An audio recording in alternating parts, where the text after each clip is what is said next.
Bienvenidos de nuevo al programa. Hoy nos acompaña el profesor Michael Hudson para hablar de cómo la guerra en Irán está afectando a la economía global. He oído a algunas personas decir que aunque los precios de la energía están altos, Estados Unidos podría beneficiarse de esto, porque otros tendrían que pagar más por la energía estadounidense. Eso también significaría que tendrían que pagar en dólares, lo que fortalecería el petrodólar. Pero por otro lado, no puedo evitar pensar que eso no suena muy sostenible. Es decir, con la guerra y la escasez de energía, eso podría provocar una depresión global aún mayor. Así que quería conocer, su visión general sobre todo esto. ¿Cómo ve usted que la guerra en Irán está afectando a la economía? Sí.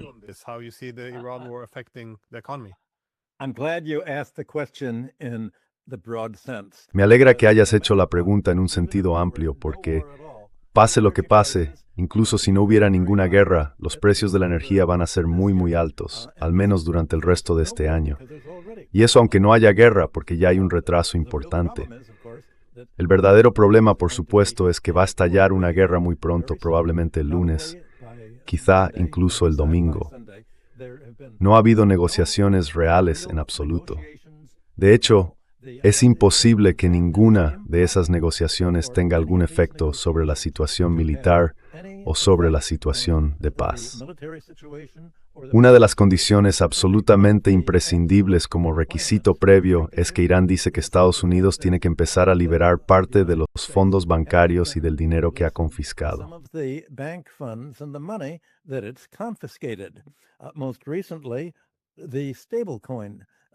Recientemente, el caso de las stablecoins, miles de millones de dólares que Estados Unidos ha intervenido y confiscado, demuestra que en realidad las stablecoins son una inversión muy poco segura para cualquier país cuyo gobierno adopte políticas que Washington considere demasiado autosuficientes o demasiado autónomas como para tolerarlas.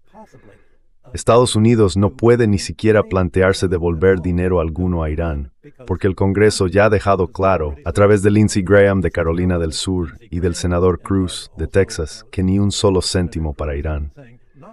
Alegan que Irán es un país terrorista por responder al terrorismo israelí defendiéndose.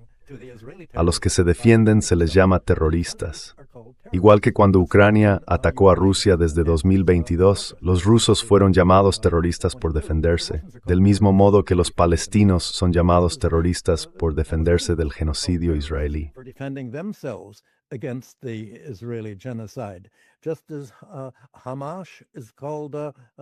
Del mismo modo que a Hamas se le llama terrorista y a Hezbollah se les llama terroristas, por impedir que Israel arrasara y destruyera todo el sur del Líbano, una zona mayoritariamente chií, no suní ni de la falange cristiana.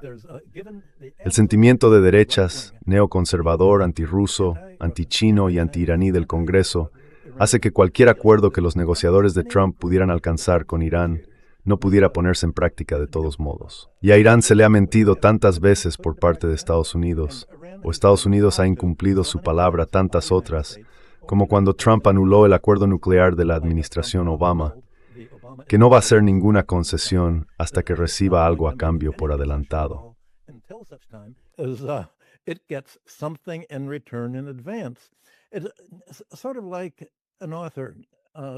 Es un poco como cuando un autor va a una editorial.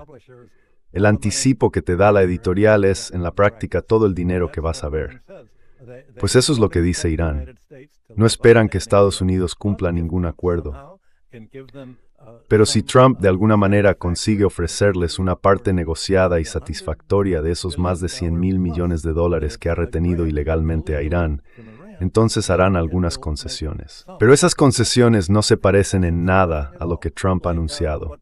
Los anuncios de Trump y de Hegseth tienen un solo propósito: lograr lo que han conseguido esta mañana en la Bolsa de Nueva York. Las acciones han subido, los bonos también.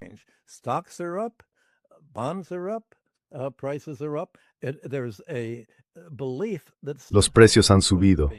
Hay quien cree que, de algún modo, va a haber una negociación pacífica aquí, pero hay una fortuna por ganar cuando abran los mercados, el lunes, el martes o el miércoles, cuando sea que llegue la respuesta, con Estados Unidos diciéndole a Netanyahu, de acuerdo, ya puedes atacar. En el último día o dos, el secretario de Guerra Hexet habló con los líderes de Omán y Qatar y les dijo algo así como, bueno, si vosotros, Omán, no aceptáis no uniros a Irán en la imposición de los aranceles, que es la forma en que Irán intenta al menos empezar a obtener alguna compensación por los ataques ilegales que ha sufrido, entonces dejaremos que Netanyahu os mate.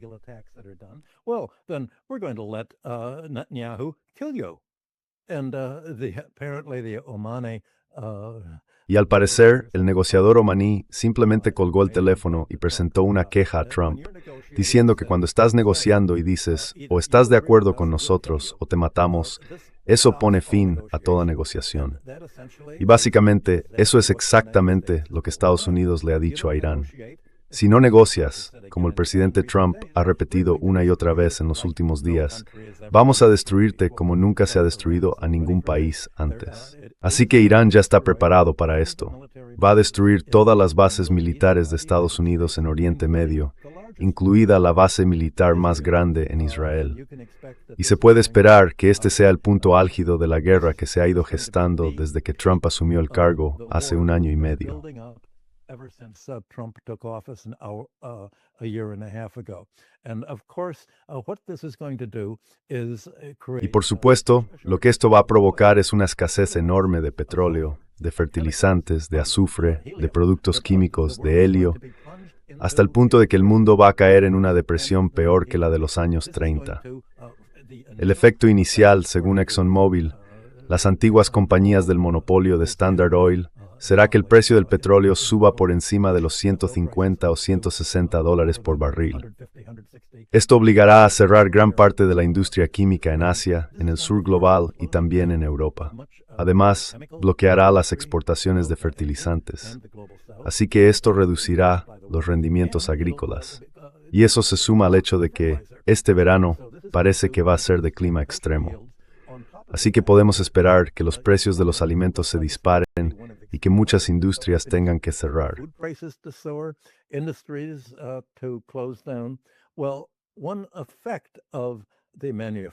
Bueno, uno de los efectos del cierre de las industrias manufactureras y químicas será que la demanda de petróleo va a disminuir. A eso se le llama reducción de la demanda. Y el precio del petróleo podría bajar de nuevo, quizá a unos $120 o $130 por barril. Pero eso va a provocar impagos y quiebras a gran escala.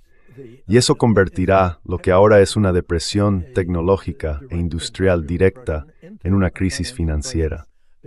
Porque las economías de todo el mundo, desde Estados Unidos hasta el Reino Unido y la Europa continental, están tan apalancadas con deuda que basta con una pequeña caída de los ingresos para que las empresas que han sido adquiridas por capital privado y otras compañías industriales muy endeudadas no puedan pagar sus préstamos bancarios.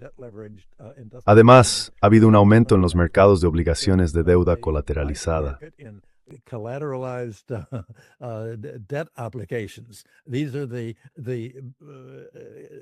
Estas son las apuestas de casino que en esencia provocaron la crisis bancaria y el colapso de las compañías de seguros y de otros actores a finales de 2008. Estamos viviendo una repetición de todo aquello. Pero esta vez no hay forma de salir de la depresión financiera que se extiende desde Europa hasta Estados Unidos, simplemente dejando que los bancos centrales creen más crédito. Ya se ha concedido tanto crédito a los bancos que las economías están saturadas de préstamos. Los bancos no están dispuestos a seguir prestando dinero a sus clientes industriales, a los de capital privado, a los financieros, a los del sector inmobiliario ni a los agrícolas, solo para que puedan pagar los intereses. Hacer eso sería convertir las economías de Estados Unidos y Europa en un esquema Ponzi.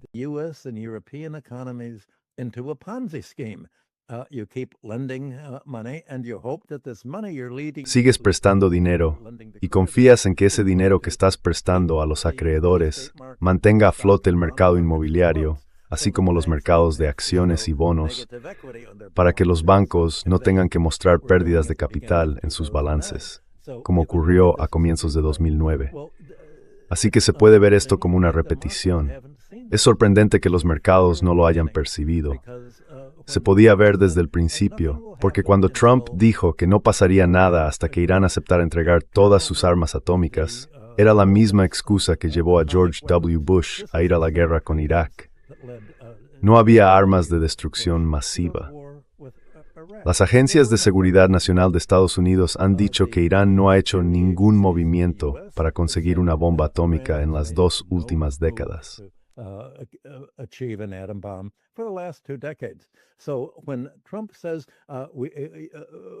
Así que cuando Trump dice que todo esto es para proteger a Europa y al mundo de la bomba atómica de Irán, lo que en realidad significa es que estamos introduciendo a propósito una distracción imposible de resolver. Es como si pidiéramos a Irán que entregue los platillos volantes que supuestamente tiene.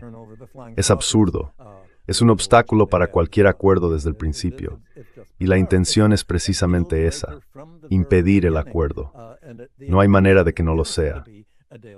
O mejor dicho, no es que rompa un acuerdo, porque no hay ningún acuerdo. Es un impedimento para que exista. Desde el principio, Estados Unidos aparentemente pensó que el tiempo jugaba a su favor y que las sanciones impuestas a otros países para impedirles comerciar con Irán acabarían por hacer que Irán se rindiera por agotamiento.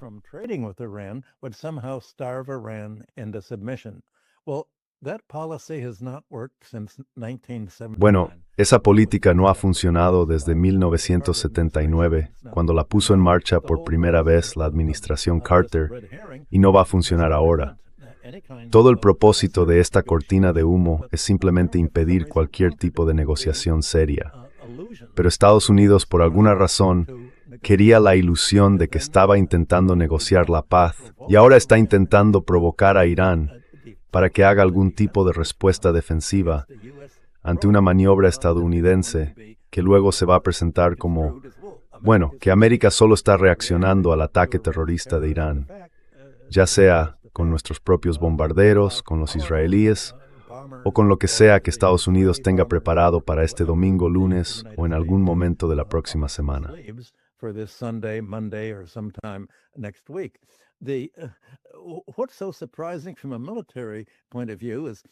Lo sorprendente, desde un punto de vista militar, es que en cierto modo, esto es el mismo tipo de parón que hubo con los acuerdos de Minsk entre la OTAN y Europa, cuando esos acuerdos pedían el cese de las hostilidades, igual que ahora Trump está pidiendo un cese de hostilidades durante un mes, más o menos. Bueno, en los acuerdos de Minsk, la idea era permitir que la OTAN rearmara a Ucrania para luchar contra Rusia. Así que el estancamiento venía del lado de Estados Unidos y de sus satélites en la OTAN. Pero esta vez, el tiempo no juega a favor de Estados Unidos, porque tiene toda su marina desplegada allí. Está repostando aviones, al parecer, en los Emiratos, listos para despegar y apoyar los ataques aéreos que se están preparando. Y está claro que los iraníes también tienen sus propios planes. Están preparados para responder.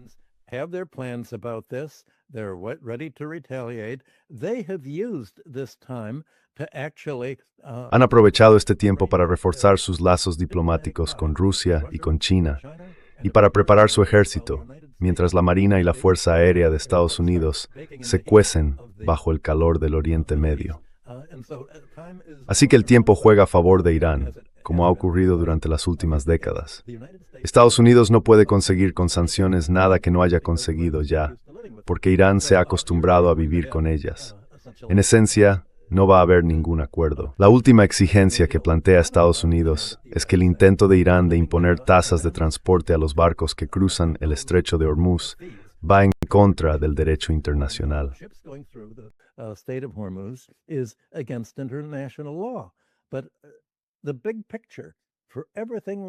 Pero, si miramos el panorama general de todo lo que estamos hablando, Glenn, es que no existe una ley internacional. Ya lo vimos el año pasado, no hay una ley internacional del mar, concretamente. El año pasado vimos aviones estadounidenses bombardeando a pescadores venezolanos y colombianos en la costa oeste de América Latina, diciendo algo así como, bueno, por lo que sabemos, podrían estar transportando drogas. Eso, supuestamente, es derecho internacional. No había ni una sola prueba de que llevaran drogas, porque los barcos fueron atacados sin previo aviso, sin ningún intento de decir, deténganse, vamos a abordarles, queremos comprobar si hay drogas. Y de hecho, resultó que sí, que eran pescadores.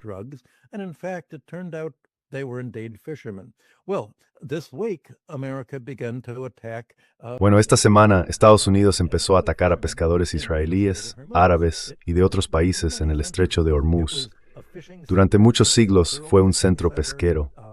También fue un centro de pesca de perlas. Era un lugar marítimo próspero. Al parecer hay fotografías que muestran que efectivamente eran pescadores, con pescado en sus barcos. Estados Unidos dijo, bueno, por lo que sabemos, en realidad podrían estar colocando minas. Tal vez esos peces eran minas disfrazadas de peces. Pero la afirmación es que cualquier cosa que haga un civil puede considerarse militar. Igual que Netanyahu ha dicho que cualquier civil palestino puede ser un enemigo por lo que les hemos hecho.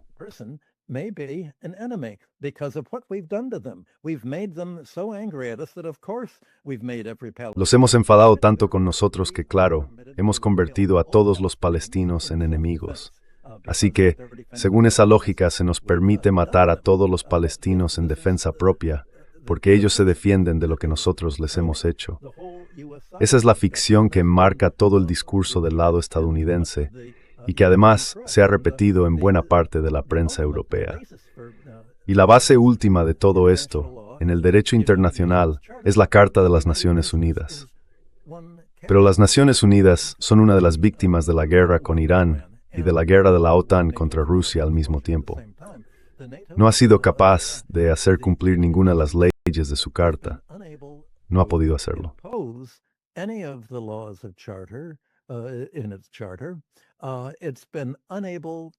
No tiene un ejército propio y de hecho ha sido tomada, o más bien bloqueada, por Estados Unidos con su poder de veto en el Consejo de Seguridad y por sus satélites europeos. Entonces, ¿qué puede hacer el resto del mundo? Me sorprende que, igual que los mercados bursátiles de todo el mundo, no se dan cuenta de que hay una ruptura total. Los políticos de otros países tampoco hayan visto que, bueno, si queremos un camino hacia la paz, tenemos que crear unas nuevas Naciones Unidas. No una nueva carta, sino una nueva organización independiente de Estados Unidos. Y el único tipo de organización que podría servir de modelo sería una que tuviera como miembros principales a China, Rusia e Irán.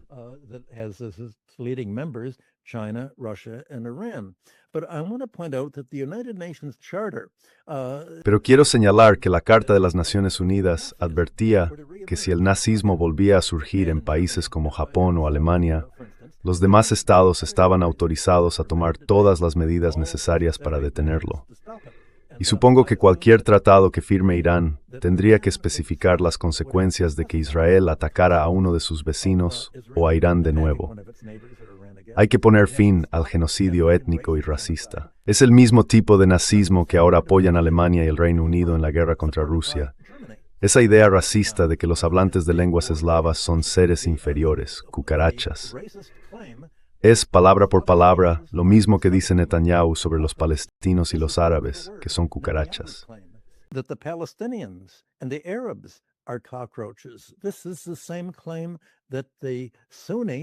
Es la misma afirmación que hacen los extremistas suníes en Siria, bajo el mando de Jolani y dentro del sistema wahhabí, que hay que matar a todas las personas que no sean suníes. Lo que vemos ahora es un resurgimiento, apoyado por Estados Unidos, de todo aquello que al final de la Segunda Guerra Mundial se consideró la esencia del nazismo, la esencia de un ataque contra los principios mismos de la civilización, como si la idea de que todos los seres humanos, de todas las razas y lenguas, son seres humanos, ya no valiera. Como si el derecho internacional solo se aplicara a los seres humanos, pero no a quienes están bajo ataque de Estados Unidos. Y Estados Unidos, Alemania, la Unión Europea y el Reino Unido han dicho que cualquier país que esté siendo atacado queda básicamente sin protección bajo el derecho internacional.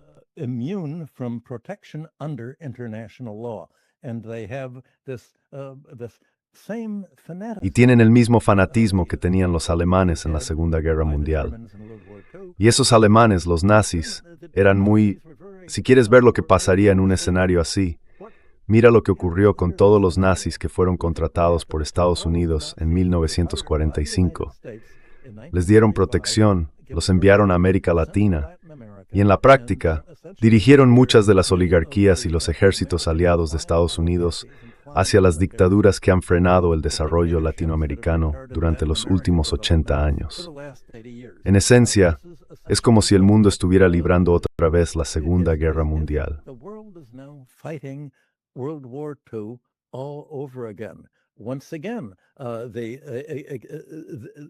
Una vez más, el ataque europeo contra Rusia, esta vez no solo por parte de Alemania, sino arrastrando a toda la Unión Europea y al Reino Unido. Y además, con el respaldo de Estados Unidos a Japón para que desarrolle nuevas armas nucleares y vuelva a atacar a China, como ocurrió en los años 30. Si observas cómo se están alineando las cosas, parece una repetición de la Segunda Guerra Mundial, como si Estados Unidos y Europa dijeran, hemos decidido que el bando equivocado ganó la Segunda Guerra Mundial. Vamos a empezarla de nuevo.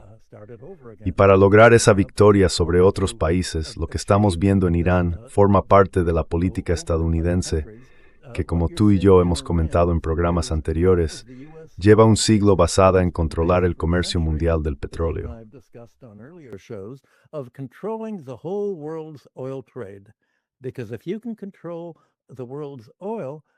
Porque si puedes controlar el petróleo del mundo, entonces tienes el poder de cortar la electricidad, la iluminación, el gas, la calefacción doméstica, los productos químicos de otros países que no comercian contigo.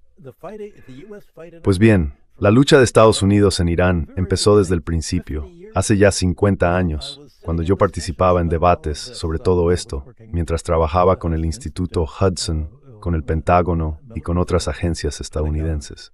Todos tenían planes para exactamente lo que está ocurriendo hoy en Irán. Tenían planes para dividir Irán en 5 pequeños estados, empezando por Baluchistán, justo como está pasando ahora. Estados Unidos intentó hacerlo a través de los kurdos, pero no funcionó. Así que hubo intentos de crear una crisis en Baluchistán. Tampoco funcionó. Por eso quería señalar que la respuesta a tu pregunta no es simplemente algo micro. No se trata solo de lo que está ocurriendo este fin de semana.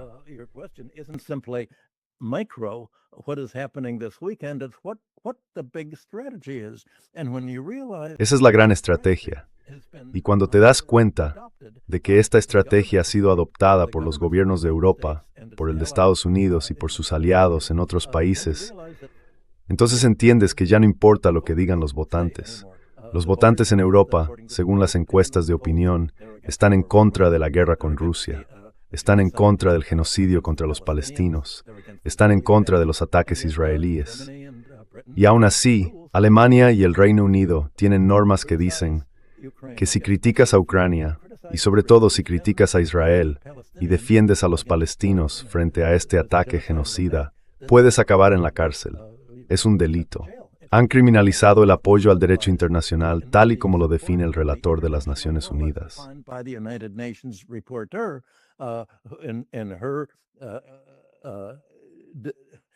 Con sus acusaciones contra Israel, la han aislado personalmente. También han aislado a los jueces del Tribunal Internacional de Justicia que han presentado cargos esenciales contra Israel. Lo que estamos viendo ahora no es solo una interrupción del comercio del petróleo, es una interrupción de todo el sistema internacional de diplomacia que se estableció hace 80 años. El mundo entero ha llegado a un punto de ruptura, una división entre Estados Unidos y Europa. Por un lado, Irán, que ha sido empujido una alianza con China y Rusia y que ahora está tomando la iniciativa junto a otros países.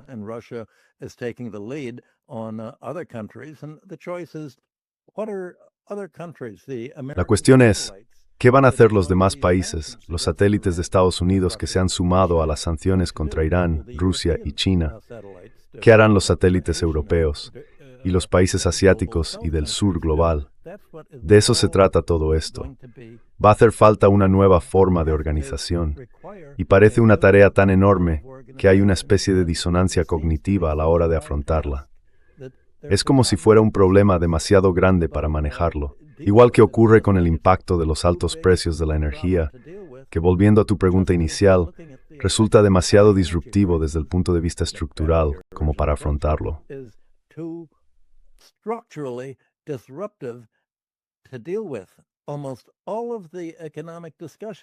Casi todo lo que se está diciendo en la prensa europea y estadounidense sobre la economía es que esto va a ser algo marginal y temporal, como si después de unos meses todo pudiera volver a la normalidad.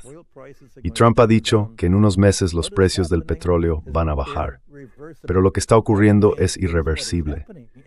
No solo es irreversible, sino que ha puesto en marcha una transformación que durará al menos medio año y probablemente varios años, y que será irreversible porque va a cambiar por completo el contexto económico, comercial, financiero y militar de la economía internacional.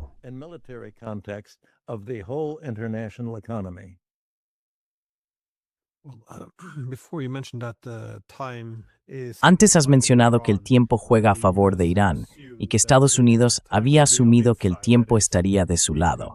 Es decir, que podría pasar de esta guerra de alta intensidad, que se ha vuelto demasiado exigente en recursos, a una de baja intensidad y alargarla en el tiempo. Pero parece que los estados del Golfo van de mal en peor, día tras día. Y ahora hemos oído hablar de estas líneas de intercambio que se están estableciendo. Me pregunto, ¿cómo explicarías qué es una línea de intercambio y por qué es tan importante?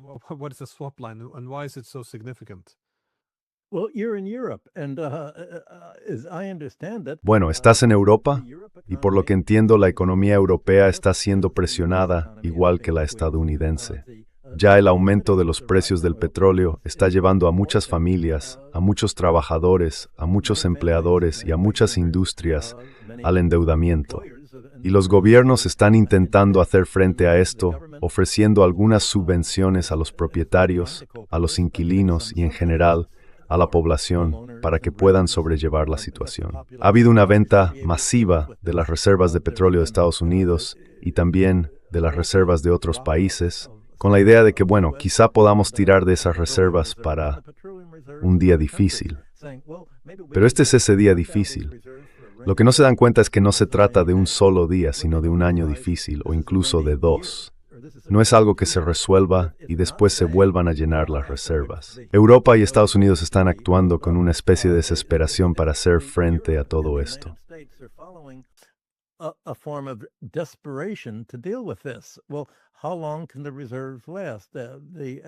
Bueno, ¿cuánto pueden durar las reservas? Las estimaciones van de 30 a 45 días y después se acaban.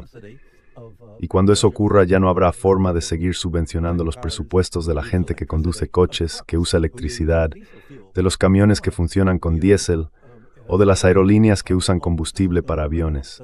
Todo eso se va a agotar. Así que el tiempo juega a favor de Irán, Rusia y China. Y las economías occidentales se están autodestruyendo, sobre todo en Europa, con Alemania, donde los líderes alemanes y los europeos en general dicen, tenemos que formar parte de esta nueva guerra. Es la última guerra que tenemos que ganar, la Segunda Guerra Mundial para el lado germano europeo. Es la última vez que tenemos que luchar contra Rusia porque cada vez somos más débiles y nunca volverá a haber un momento menos malo que este.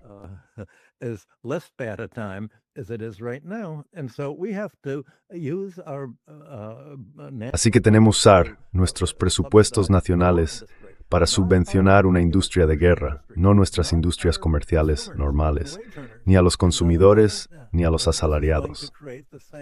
Esto va a provocar el mismo rechazo entre los votantes que ya se ha visto en el Reino Unido, que me parece ahora mismo la economía más desesperada, donde el país ha acabado recurriendo a políticas esencialmente libertarias, políticas contrarias a la guerra, justo cuando Alemania intenta prohibir al partido Alternativa para Alemania. En esencia, lo que dicen es que cualquier partido que esté en contra de la guerra está en contra de la civilización. Esta guerra para destruir a los países que Estados Unidos considera sus enemigos se presenta como una guerra por la civilización. Y con ese argumento pueden prohibir cualquier partido político que se oponga a la guerra. Eso es una dictadura militar o una oligarquía. Sea la que sea, eso no es una oligarquía.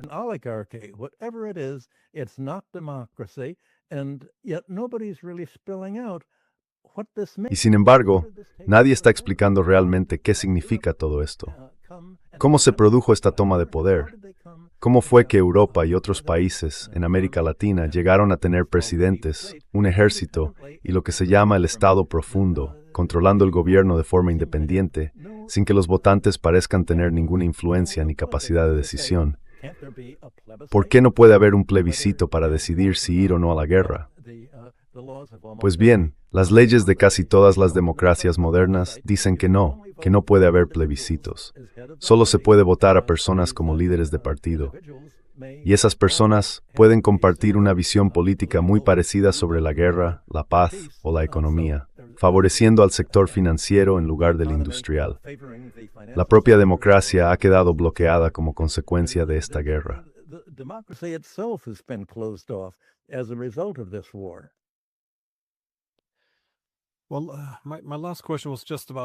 Bueno, mi última pregunta era precisamente sobre eso.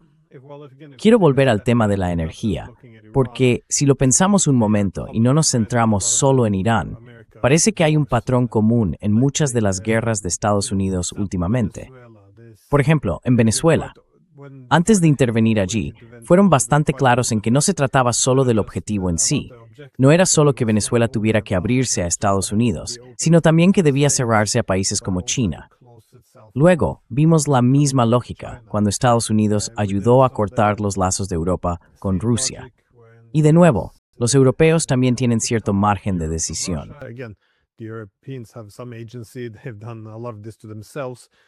En gran parte se lo han hecho ellos mismos, pero la destrucción del Nord Stream, por ejemplo, parece haber sido obra de Estados Unidos.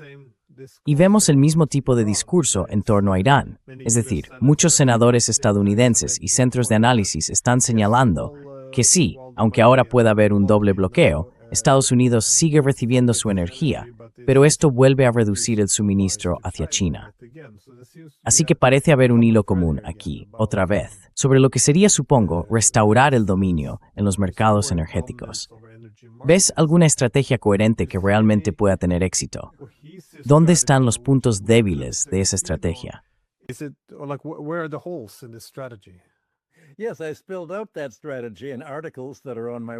Sí, he explicado esa estrategia en varios artículos que están en mi página web, y Estados Unidos la dejó clara, creo que unas 2 semanas después de que Trump asumiera el cargo. Dijo que nuestra política exterior se basa en el control del petróleo, y que si no podemos controlar el petróleo de otros países, destruiremos sus instalaciones petroleras, de modo que no tengan otra opción que depender de nuestra capacidad de usar el comercio internacional del petróleo como arma. Así podremos cortarles el gas, el petróleo, la agricultura y la industria química si no se unen a nuestro bando aliado contra Rusia, China y cualquiera de sus apoyos como Irán.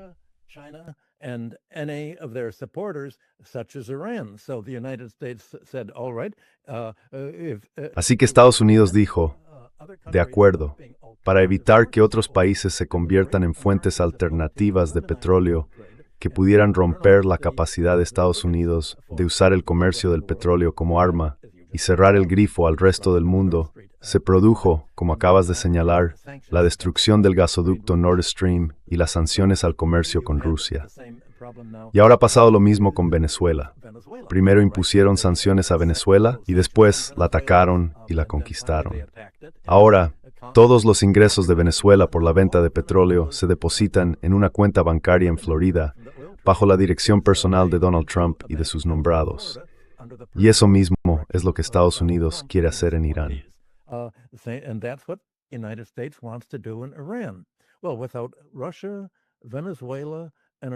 Bueno, sin Rusia, Venezuela e Irán, proporcionando suministros independientes de petróleo, Estados Unidos podrá convertir el comercio del petróleo en un arma, igual que convirtió en un arma el comercio de cereales en la agricultura, cuando impuso sanciones a las exportaciones hacia China tras la revolución de Mao en los años 50. Canadá rompió esa ley, ese intento de bloqueo, vendiendo grano a China. Estados Unidos ya no puede lograr la dominación exterior siendo una potencia industrial como lo fue antes, ni tampoco siendo una potencia financiera. La única forma que tiene ahora de controlar a otros países es desestabilizando, creando caos, diciendo, vamos a crear caos en vuestro comercio exterior y por tanto en vuestra industria, igual que hicimos cuando Trump impuso sus políticas arancelarias. Just as we did when Trump imposed his tariff policies. And we can agree to Y en eso podemos estar de acuerdo. Suavizar este caos que estamos provocando diciendo que aceptarás unirte a nuestro eje, a nuestra lucha contra Rusia, China y cualquier país que crezca utilizando su excedente económico y financiero para promover su propia prosperidad, en lugar de transferir ese excedente a Estados Unidos. En esencia, Estados Unidos es el nuevo varón ladrón de la economía mundial. Y esa es la estrategia explícita de su política exterior. Se estableció, quedó todo claro el pasado diciembre en el informe sobre la Estrategia de Seguridad Nacional de Estados Unidos, como continuación del anuncio de Trump de hace un año y medio, cuando dijo que la energía iba a ser la clave de su política exterior. Está todo ahí, negro sobre blanco.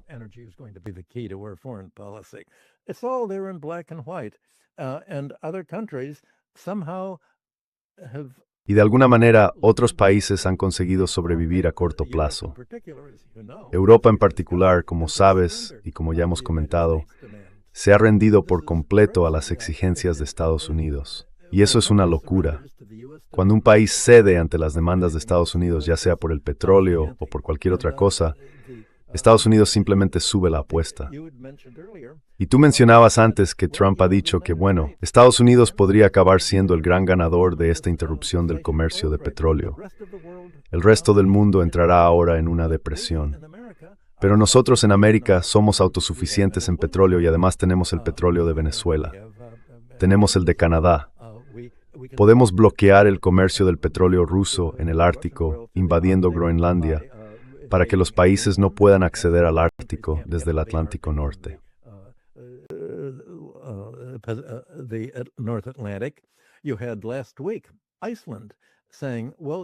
La semana pasada, Islandia decía algo así como, bueno, ya sabes, hemos sido independientes durante siglos. Quizá deberíamos unirnos a la Unión Europea, y así la Unión Europea nos defendería del intento de Estados Unidos de no solo hacerse con Groenlandia, sino también con Islandia, para poder controlar el acceso del Atlántico Norte al Ártico a través de la zona islandesa. El mundo entero se está alineando para un conflicto militar que gira en torno al petróleo. Lo que ha pasado es que para mantener los precios bajos, Estados Unidos ha estado usando una solución temporal, vender parte de su reserva estratégica de petróleo. Pero esa reserva no ha conseguido realmente mantener bajo el precio del petróleo en el país, porque casi cada barril que la reserva estratégica de petróleo ha vendido en el mercado estadounidense o directamente a países asiáticos aliados con descuento, ha sido compensado por exportadores estadounidenses de gas natural y de petróleo, las exportaciones de gas natural licuado.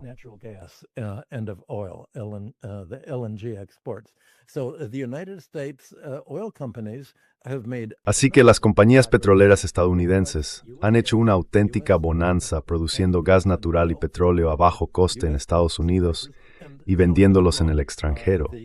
Básicamente, eso es lo que Trump quería decir con su política de mantener esa palanca de control del petróleo sobre otros países. Eso implica no solo bloquear que otros países usen fuentes alternativas de petróleo, sino también fuentes alternativas de energía, como la eólica o la solar. Por eso Trump canceló casi todos los programas de inversión en energía eólica en Estados Unidos, porque eso compite directamente con el petróleo. Y él representa a la industria petrolera. Además señala que, bueno, las aspas de los aerogeneradores se fabrican principalmente en China.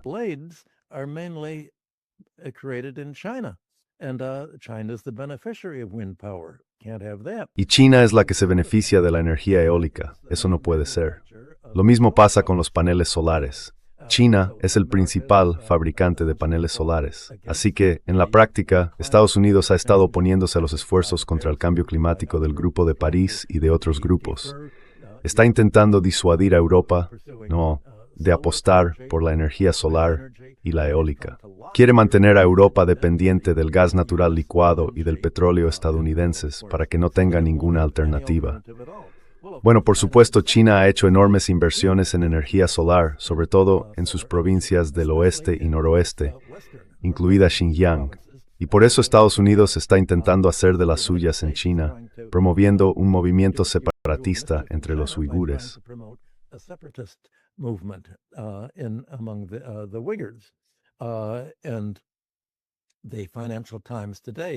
Y hoy el Financial Times publica un extenso reportaje sobre cómo Estados Unidos está intentando hacer precisamente eso, afirmando que se trata de una lucha contra el Islam. Están intentando jugar la carta racial y la carta religiosa. Si conseguimos dividir y dominar, si logramos fragmentar a las poblaciones en distintos grupos étnicos, religiosos o políticos, entonces otros países no podrán organizarse ni dar una respuesta coherente para crear una alternativa a la estrategia de seguridad nacional de Estados Unidos. Una estrategia que en realidad no tiene nada que ver con la seguridad, sino con impedir que cualquier otro país alcance la seguridad, la autosuficiencia y la autonomía independiente frente a Estados Unidos.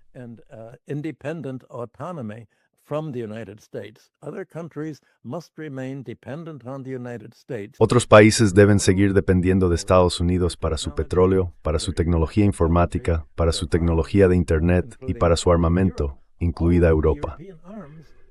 Gran parte del armamento europeo procede de Estados Unidos y está sujeto a reparaciones estadounidenses, a control estadounidense, a la capacidad de Estados Unidos de detener los aviones gracias a todos los sistemas de control que poseen. Europa depende completamente de Estados Unidos, tanto en lo militar como en lo energético y en su independencia. Y cualquier intento de que Europa sea independiente o de que pueda mantener un comercio libre con China, con Asia, con Rusia, con Irán o con otros países que no están dentro de la órbita estadounidense, ha sido rechazado por todos los partidos políticos que están en el poder.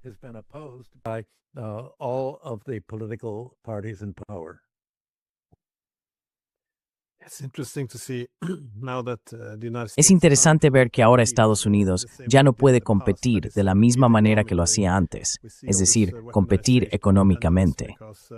Estamos viendo toda esta instrumentalización de la dependencia, porque claro, la estrategia de guerra energética que se está desarrollando es una cosa, pero también hay esfuerzos por convertir en armas y limitar el acceso a las tecnologías, algo que se está usando contra China.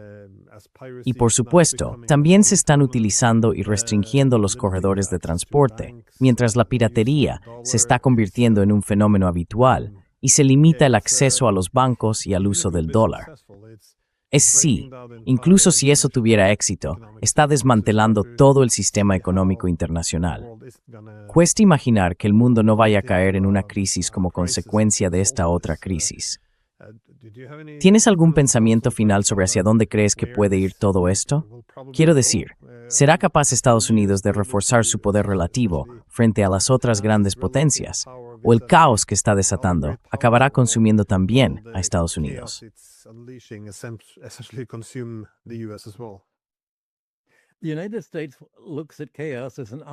Estados Unidos ve el caos como una oportunidad para afianzar la dependencia extranjera.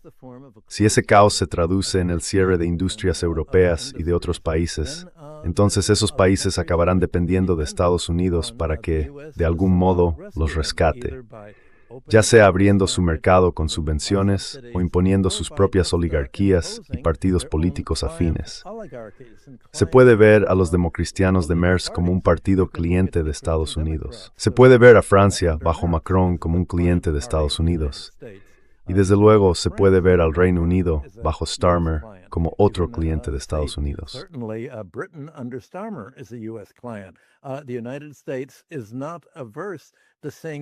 Estados Unidos no tiene reparos en decir que este es el fin de Europa, de la Europa occidental, como posible competidor industrial de Estados Unidos.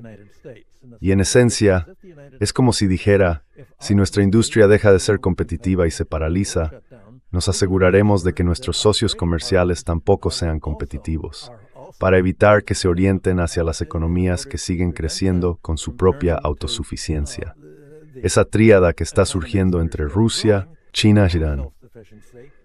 Al final, el resultado es una steppsmorg en la órbita stanser tages de new.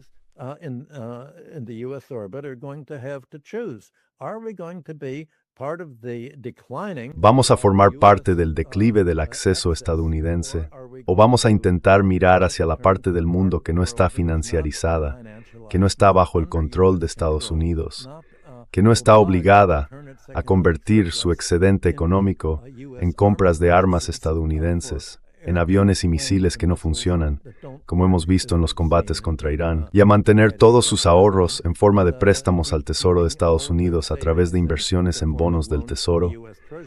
¿Y qué pasa con la exigencia de Estados Unidos de que Alemania, Japón, Corea y otros países trasladen su industria pesada, su manufactura, su sector químico y su producción de ordenadores a territorio estadounidense? ¿Va Europa a trasladar su industria a Estados Unidos? O más bien parece que hasta ahora la está trasladando a China.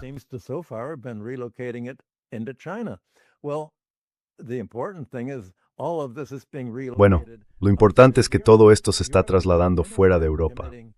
Europa en la práctica está cometiendo un suicidio económico como consecuencia de todo esto. Para Estados Unidos esto no es caos. Lo que significa es que Europa queda reducida al mismo tipo de dependencia en la que han estado los países latinoamericanos desde la Segunda Guerra Mundial, con el apoyo estadounidense a las dictaduras militares en toda América Latina, que en esencia gobernaban a través de oligarquías clientelares. Para Europa, esto exige una revolución política. El resultado no va a ser simplemente una subida del precio del petróleo o el cierre de la industria. Este cierre, esta depresión, va a tener el mismo efecto que tienen todas las depresiones, una reacción política que diga que el sistema actual no funciona.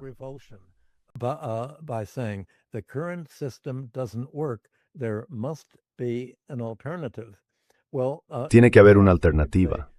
Bueno, en el pasado se podía decir que la Gran Depresión se superó gracias a la Segunda Guerra Mundial, pero la Segunda Guerra Mundial fue una guerra de ejércitos, de soldados, y las guerras del futuro no van a ser guerras de ejércitos, van a ser guerras aéreas, serán combates decididos con misiles, bombas y drones, no con invasores. Ningún país tiene ya unas fuerzas armadas capaces de invadir otro país. Las invasiones no funcionan. Se están viendo los problemas que incluso Rusia está teniendo en Ucrania por todo esto. Las invasiones no funcionan. Lo único que se puede hacer es destruir otros países. Una guerra puramente destructiva, no una invasión para crear un nuevo gobierno al estilo occidental, que al final resulta ser básicamente el viejo modelo nazi.